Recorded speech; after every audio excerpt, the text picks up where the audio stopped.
La défonce au kilomètre jusqu'à la fin. Dimanche, au marathon de Paris, Daniel Lebailly est mort d'une overdose de macadam.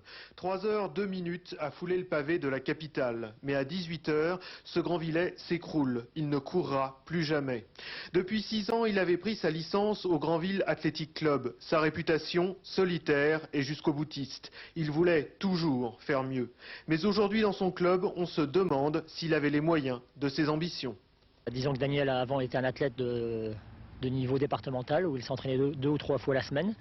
Et depuis qu'il est au chômage, il avait voulu franchir l'athlète de haut niveau, c'est-à-dire s'entraîner tous les jours, courir énormément, sans phase de récupération, avec un suivi médical juste le minimum, n'ayant pas d'entraîneur. Je crois que dans notre sport, le haut niveau, on n'accepte pas le bricolage. Ici, on ne joue pas avec la vie des athlètes. Les juniors sont suivis dans leur moindre foulée. Ils subissent des examens médicaux. Les sportifs de haut niveau, eux aussi, n'échappent pas au regard médical. Mais entre les deux, il y a les adultes, les populaires comme on les appelle. Daniel Lebailly était des leurs. Ils courent pour leur plaisir, souvent, n'importe comment. Les gens sont responsables, hein. Il ne faut pas assister tout le monde.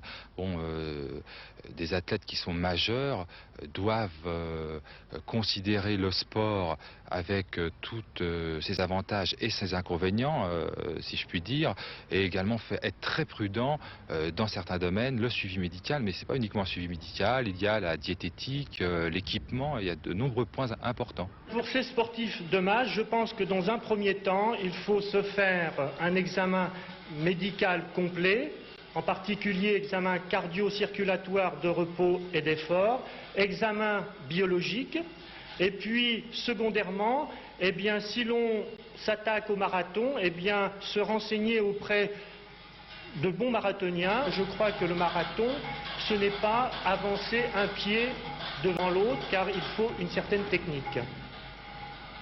Entre les sportifs qui usent leurs pantoufles devant leur téléviseur et ceux qui prennent leurs jambes pour une pompe à adrénaline, il y a le juste milieu.